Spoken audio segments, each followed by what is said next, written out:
TV Tudo Web, Darcy Martins apresenta.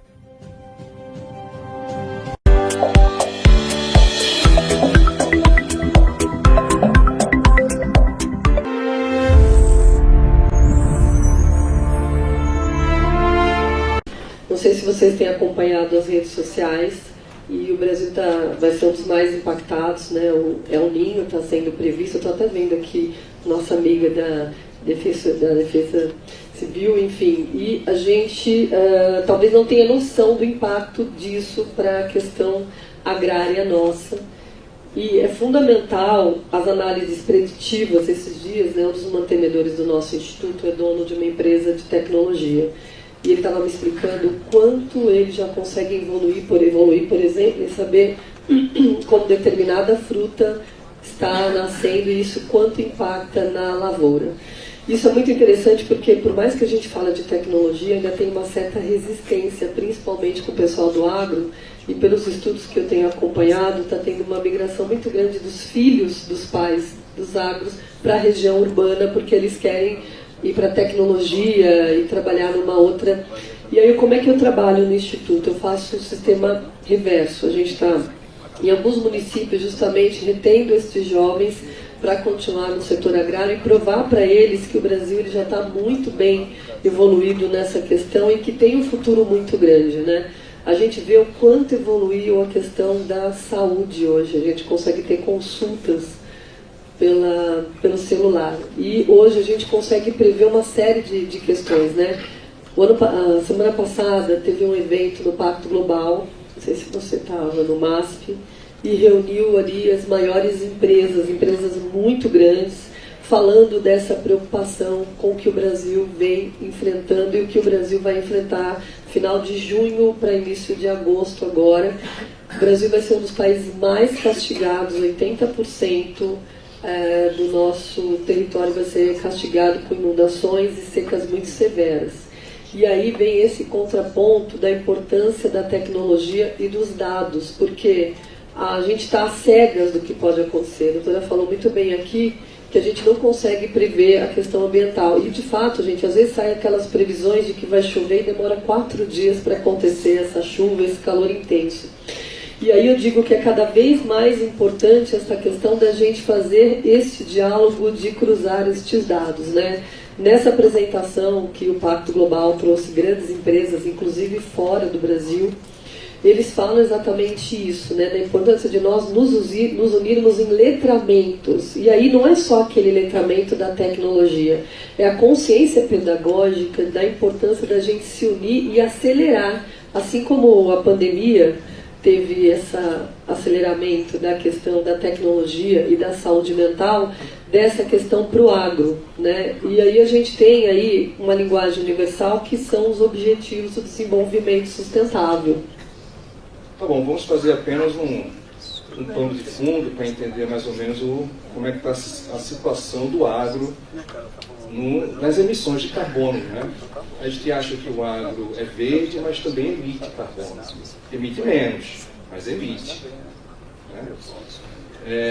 E por diversos motivos, né? Queima de biomassa, são resíduos animais, uso do solo, né? E especialmente também relativo ao uso de fertilizantes. Né?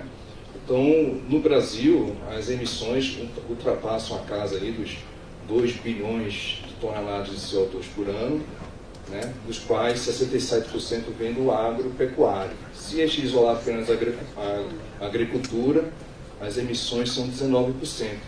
Então, surgiu, portanto, aí a necessidade e a oportunidade de usar de forma mais eficiente recursos, né? Especialmente fertilizantes, para mitigar essa pegada de carbono também.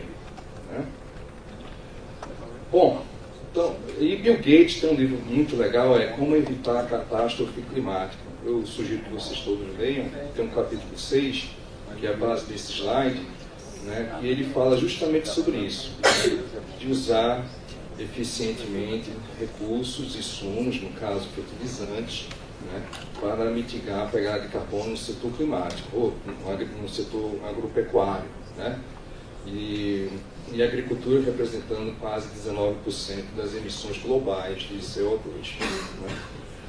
Bom, então a gente tem, eu não vou ficar chovendo molhado, né, depois das palavras das nossas amigas aqui no painel, né, diversas soluções que são postas no mercado, né, como irrigação inteligente, monitoramento remoto, monitoramento de pragas, né, enfim, previsão de safra, IA para previsão de safra, que são alguns recursos também que a Datagro vem utilizando, né, para prover serviços para os nossos clientes, né.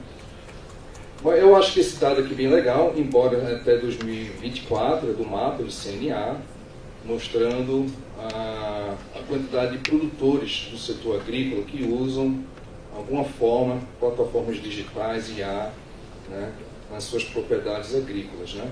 E vem quase que dobrando, digamos assim, crescendo 60% ao ano, mas ainda é pouco. Temos 58 mil produtores que ativamente usam esses recursos nas suas propriedades. Pode ser muito mais, né? Mas, de toda forma, são casos que já mostram, né, ganhos de eficiência em termos de redução de defensivos, 20% a menos de uso de fertilizantes sem prejudicar a sua produção agrícola, né? Então, o grande desafio da agricultura é produzir mais com menos, né? Com menos água, menos fertilizantes, né? E vamos lembrar que o Brasil é um grande importador de fertilizantes, né? Ano passado consumimos um recorde, importamos também um recorde de fertilizantes, porém, dos quais, de todo o consumo que o Brasil tem de fertilizantes, né, quase 40 milhões de toneladas, 93% vem de importação, né? E nesse momento de crise, como o Espardoto já falou, veja que a relação de troca entre preços de diversas commodities, como milho, soja, cana, até o café também, as margens de produção do café estão relativamente menos piores, eu diria, né? As relações de troca estão uma das piores nos últimos 30 anos nesse setor, né? Mostrando até em momentos que o produtor nesse ano, por exemplo, de grãos, pode até pensar duas vezes antes de continuar expandindo a área de plantio de milho e soja nesse ano, né? Quem dirá aqui da cana, por exemplo, que as margens estão negativas já faz uns 2 anos, né? Bom, então alguns casos reais, no caso aqui de usinas, né, do setor sucroenergético, no caso da São Martinho, a usina da Prata, que já está praticamente com toda a sua estrutura de operações de moagem, enfim, quase 100% digitalizada, diria assim. As usinas da Raízen também fazendo uso de machine learning para controle de irrigação. Então, a tendência que a gente está vendo de investimentos, né, concretos e que tem mostrado resultados também no campo, né? E vamos falar também, sem esquecer, que o setor sucroenergético já é responsável e o uso de inteligência de dados vai ajudar ainda mais, né, nos ganhos de eficiência, de redução, de pegada de redução da pegada de carbono nesse setor, que já é tão responsável por reduzir a pegada de carbono no setor de combustíveis, por exemplo, né?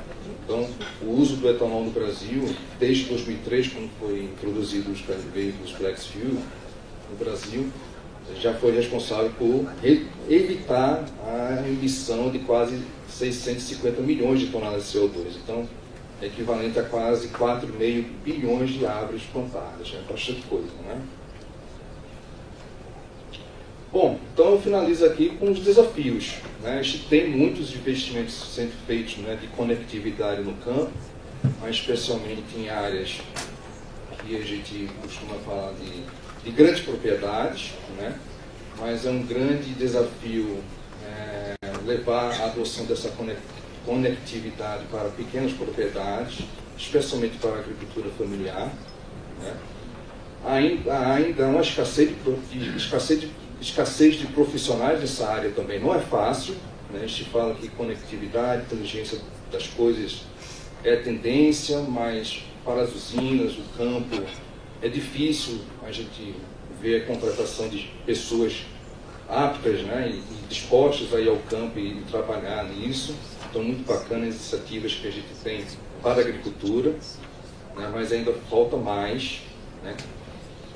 Então é isso, tá? É bem rápido, mostrando basicamente também regionalização disso, né? A gente vê muito sul, sudeste, centro-oeste já nessa tendência, mas o norte e nordeste, onde eu moro, por exemplo, menos de 20% das propriedades com alguma conectividade com a internet, né? É muito fraca, né? Então veja que nem internet tem, então 80% das propriedades rurais no Nordeste não tem nem sequer internet. Então veja qual é o desafio que a gente tem aqui para o Brasil.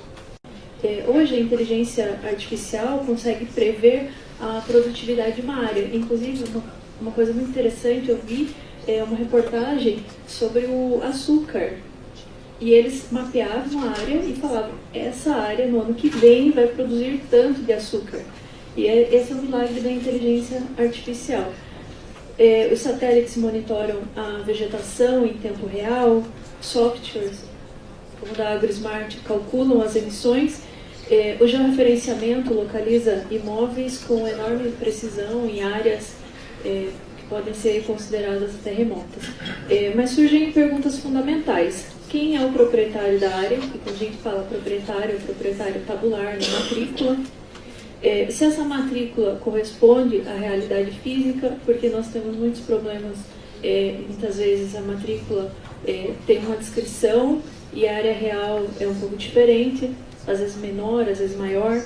Existe sobreposição territorial, e quando a gente fala em sobreposição territorial, um dos grandes problemas porque pode ter sobreposição com unidade de conservação, dependendo do grau de proteção dessa unidade de conservação, limita muito a produção nessa área.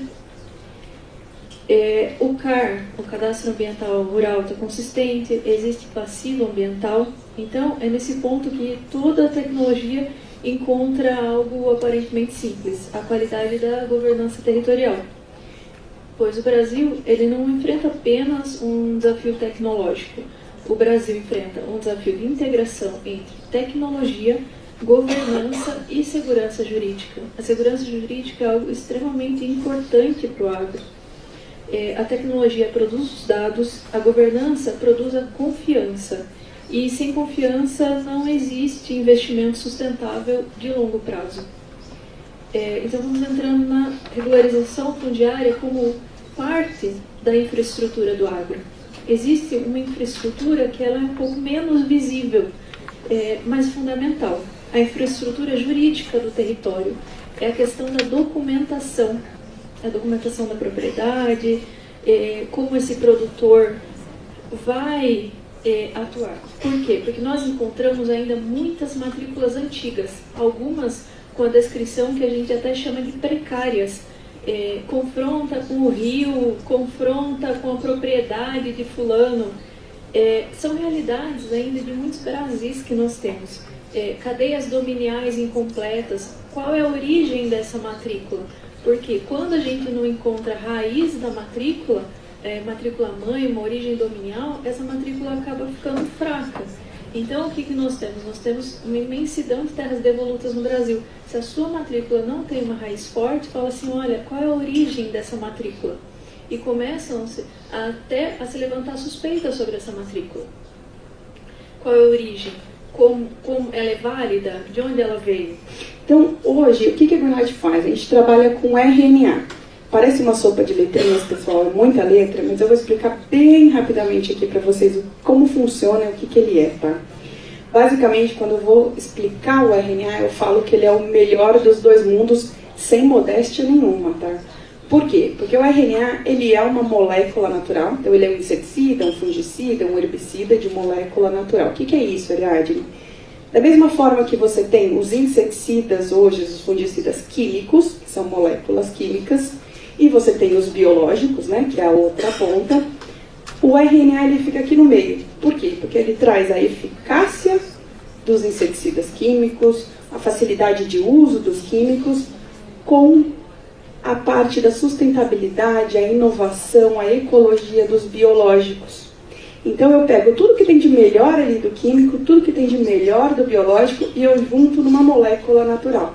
Então eu trago novas possibilidades para o agricultor para que ele consiga produzir mais, melhor, e que ele tenha também o como, a rastreabilidade disso de uma maneira muito efetiva, né? Então, o que é isso, Ariadne? O RNA, basicamente, ele vem do DNA. Imagina que o DNA, todos os seres vivos têm, ele é um manual de instruções, ali, um livro de receitas. O RNA, ele é uma cópia temporária desse gene. Tá? Ele é como se eu pegasse um pedacinho ali do DNA. E o que a gente faz? A gente pega essa cópia, a cópia que a gente entende que ela é relevante ali, faz uma cópia dela de tal forma que quando eu aplico esses produtos são pulverizáveis, tá? São produtos ali líquidos, pulverizáveis ou WG, dependendo ali da melhor forma de entrega dele. O que ele faz? Uma vez em contato com a praga, com o patógeno, com a doença, ele silencia algum gene específico dentro dessa praga, ou desse fungo, enfim, e impede alguma produção de proteína vital ali para ele, fazendo com que ele realmente deixe de afetar aquela produção. Isso é GMO? Não, não é. A gente está falando de genética, mas eu não altero o organismo a ponto dele ir passando de geração para geração.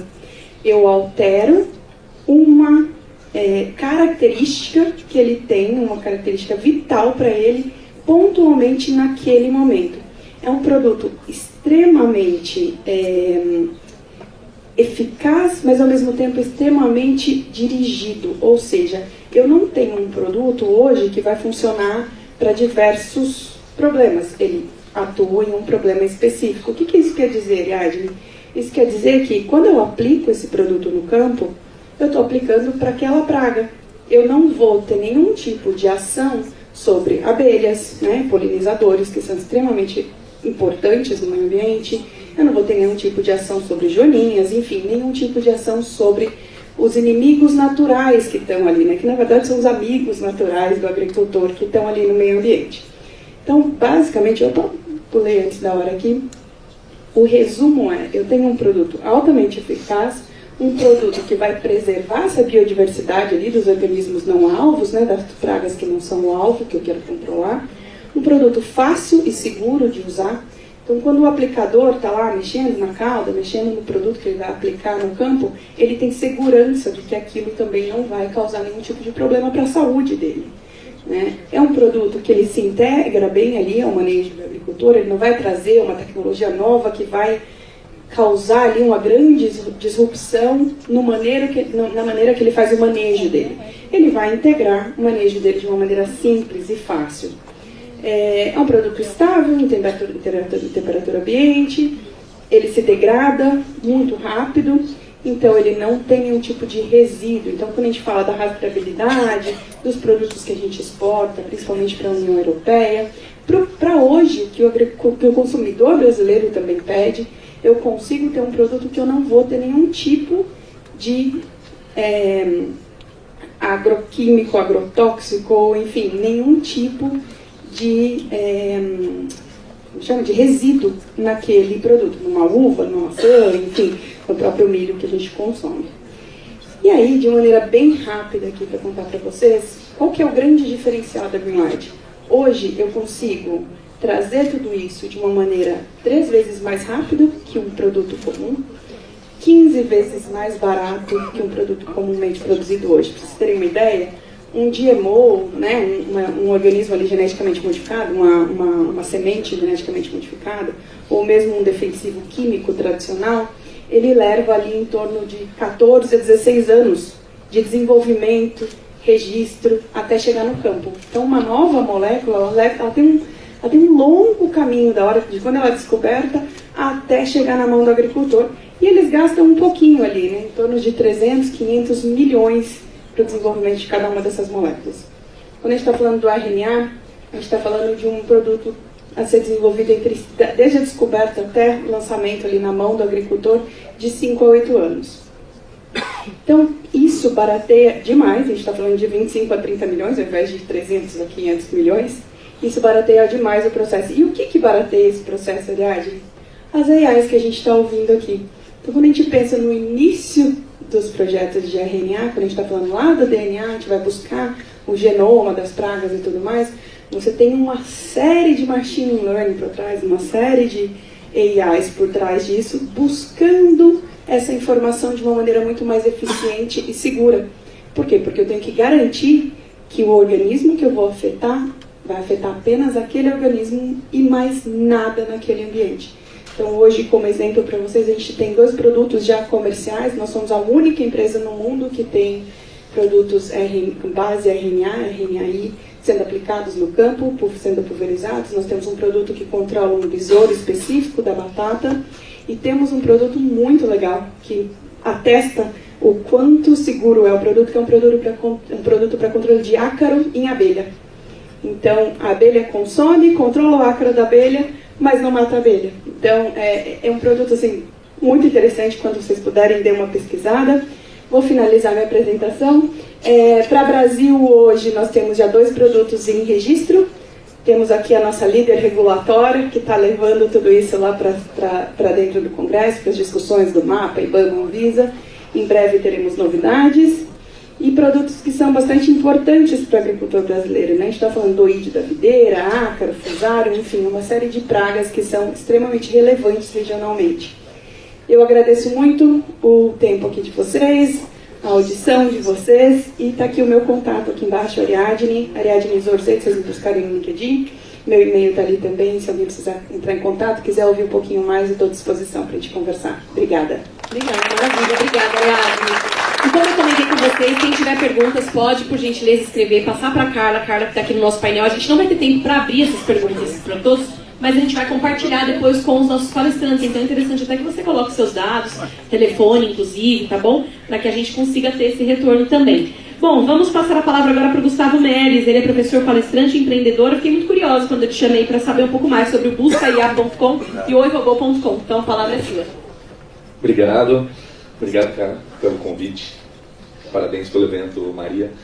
Como que vocês estão de inteligência artificial? Tem usado? Só levanta a mão quem tem usado o Gemini e ChatGPT. Usado de verdade ou só está trocando ideia com ele ali, brincando? Cloud, quem já migrou para o Cloud? Tá. Quem está vendo ganhar tempo e dinheiro com IA? Já, assim. Legal. Mas é um processo, tá? Todos nós estamos participando desse processo.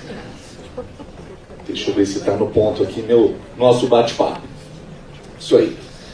Teve uma pesquisa agora, da Anthropic, agora do começo do ano, se não me engano, de março, o impacto da IA nos trabalhos, né? Aí um dado bem interessante aqui, é que na agricultura, a Anthropic está dizendo que o que a gente espera e o que está acontecendo. A agricultura é um lugar que está muito pouco impactado pela IA. A IA vai impactar muito pouco, tá? E eu acredito, é verdade, o agro é muito mão na massa, né? Você tem que estar lá. A tecnologia vai estar no equipamento. Mas olha aqui, quando a gente vai para o escritório, olha o tanto que a gente imagina que vai impactar e o tanto que já está impactando. Quando a gente vai para computador, para negócios financeiros, para artes, educação, aqui vai impactar demais e já está impactando aqui. É muito interessante esse gráfico. É muito recente, né? Se a gente for falar da IA, ela está presente no nosso dia a dia desde novembro de 22. Tem 3 anos e pouco, né? Começou com o ChatGPT e hoje já está dominando todos os mercados.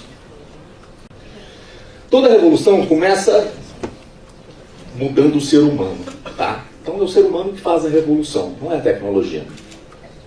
Você está vivendo a primeira revolução que amplia a sua inteligência. Até hoje, nenhuma revolução que a gente passou não dava capacidade cognitiva para o ser humano. Sempre era a revolução ou tecnológica ou da máquina. Agora a gente está ampliando a nossa inteligência.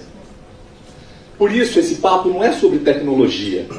É sobre você, sobre o seu futuro, sobre o jeito que você aprende, cria, trabalha e compartilha. É sobre nós, tá? Não é sobre o ChatGPT, sobre o Gemini, sobre o Google. 4 patas em vez de 2 rodas, combinando a força de um cavalo com a tecnologia das mais avançadas motocicletas. A Kawasaki apresentou o Coroleo, um robô-cavalo criado para explorar terrenos onde veículos convencionais simplesmente não conseguem chegar.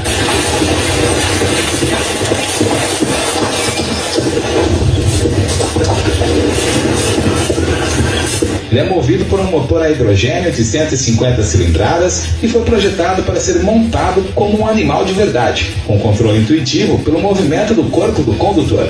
Basta inclinar o peso para o robô entender a direção e ajustar os passos. Equipado com inteligência artificial e energia limpa, o Coroleo se adapta a qualquer Vocês já viram esse terreno. Cavalo robô? Alguém já tinha visto isso nas redes sociais? Não, é maluco, né? Soltem o meu tempo aqui, que senão eu fico 5 horas falando aqui. Por favor. Isso aqui é uma produção da Kawasaki, tá? Quem gosta de moto, quem conhece um pouco de moto, é uma marca japonesa. Só faz moto do caramba. E sempre fez motos muito legais. E agora eles estão redesenhando a moto que a gente conhece. Pneu na frente, pneu atrás, para um veículo que parece mais um cavalo, né, com 4 patas. Por que eu trago isso aqui? Porque sabe qual que é a diferença de quem está pensando essa inovação aí para nós? A diferença é que essa galera já está pensando com IA. Eles já pensam com IA. Para chegar nesse novo produto, que é um veículo que parece um cavalo, tem muita inovação ali dentro. E não é inovação só do ser humano. Tem computação ali de inteligência artificial para chegar nesse produto. Talvez eles já tenham isso lá na prancheta há muito tempo, mas eles não tinham tecnologia para fazer isso, né? Igual a gente está vendo aqui, muitas empresas aqui são de tecnologia. E hoje a gente vai conseguir tirar do papel aquilo que a gente sonhava. Porque o homem vai estar sendo amplificado, né, com a computação da inteligência artificial. Então, a partir desse momento, vamos fazer um combinado aqui. Eu vou convidar todos vocês para a gente fazer parte de um movimento. O movimento Pense com IA. O que é o Pense com IA? Quando vocês lerem IA, não leiam mais inteligência artificial. Leiam inteligência ampliada. Porque muitas vezes, quando a gente lê inteligência artificial, ela passa a ser nosso concorrente. E esse robô aí vai tomar meu emprego, vai tomar minha empresa, vai ganhar dinheiro no meu lugar. Então, olhe para a inteligência ampliada. Inteligência ampliada, ela vai estar ampliando o seu cognitivo, o meu cognitivo. É uma ferramenta para dar um turbo na gente, tá? Fica muito mais fácil da gente entender e da gente aprofundar. A gente, como ser humano, ó, a gente, lá na caverna, a gente desenhava na rocha. A gente não tinha tecnologia. Então demorou demais para a gente chegar numa máquina para fazer a tipografia móvel. Mas depois que começou a entrar a tecnologia, tudo foi muito mais rápido. Chegou publicação em massa, internet, e-mail, rede social e agora inteligência artificial. Não é um bicho-papão e brincar com as ferramentas de IA. Então isso aqui, a gente passou por muitas revoluções, né? E sempre quando a gente passa, se a gente não evolui, a gente perde a nossa função. Então temos que estar atento. E a inteligência artificial está muito rápida. Não deixa o tsunami passar não, porque senão a gente fica para trás. Ainda mais falando de CPE, CNPJ. Nascem novas empresas com IA e atropela qualquer empresa, não importa o tamanho dela, tá? Então vamos estar atento nessa evolução. Algumas revoluções, né? Agentes de IA, né? Antes, o ser humano conversava com o ser humano. Hoje, o ser humano conversa com robôs e os robôs respondem o ser humano e um ser humano avalia se esse robô está trabalhando direitinho, né? Então isso aqui, isso é muito 2026, tá? A gente já começou o ano passado, mas esse ano, até o final do ano, vai ser uma mega revolução e vai dominar por muito tempo. E aí o humano tem que estar sempre no looping. Tudo que vocês pensarem de IA, dando poder para robô, põe no ciclo o humano revisando, tá? Isso é muito importante. Outra baita revolução, programação, vibe coding, né? Todos nós agora podemos ser programadores. Só basta sentar na frente do Lovable, que é uma ferramenta de Vibe Coding, você contar para ele o que você quer, em poucos minutos ele te dá um software que custaria talvez até milhões, tá? E ele te entrega de verdade. Ah, mas não tem segurança ainda. Tem só 2 meses isso. Tá? Então todos nós passamos a ser desenvolvedores. Isso é ótimo, porque se a gente tem um problema, você troca ideia com a IA, ela te dá a ferramenta para você solucionar aquele problema muito rápido. Outra grande diferencial que a IA está trazendo são IAs invisíveis, inteligência artificial invisível. Para quem tem produto, pense nisso. Coloque IA invisível para ajudar o seu colaborador, para ajudar o seu cliente, para ajudar quem for, mas ele não precisa saber que tem IA. Exemplos, né? Carros autônomos. Ele não fala para você, eu sou o melhor, eu estou aqui para te ajudar. Não, ele só te ajuda. Né? Um baita exemplo também, né, que a gente leva para o agro são os drones. Esse drone desse tamanhozinho, ó.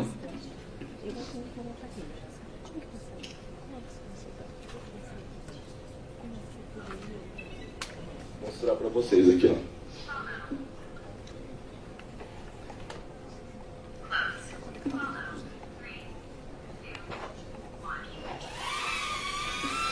Ele é programado para seguir quem liga ele, né? Então se eu vier aqui, ó, ele vai me seguir, não importa o que eu faça. Se eu vier mais para cá, ó, se eu der uma corrida, ele vai me seguir, né? Então, imagina isso, né? Como isso ajuda no agro. Você faz uma programação para um drone e ele faz o que ele tem que fazer. Se eu põe a mão debaixo dele, ele desliga, né? Então até teve um painelista aqui que falou, né, que é uma geração que a gente saiu da enxada e foi para o drone. É muita revolução que aconteceu nesse período.